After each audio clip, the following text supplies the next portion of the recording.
Hi, this is Brian Smith. In this video, I'm going to show you how to boot into the rescue mode with Red Hat Enterprise Linux or CentOS. So the first thing I'm going to do here is a reboot using systemctl space reboot. Okay, what I'm watching for here is the grub menu, and as soon as it's on the grub menu, I want to pause on the menu, and I can do that by pressing the up or down arrow key.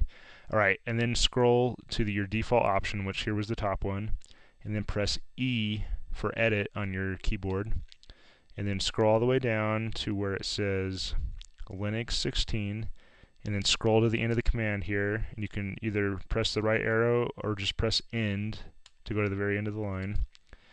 And then what you want to type here is rescue. Okay, once you have that typed, go ahead and press Control X. That will tell Grub to go ahead and boot that modified command line that we set up in Grub there.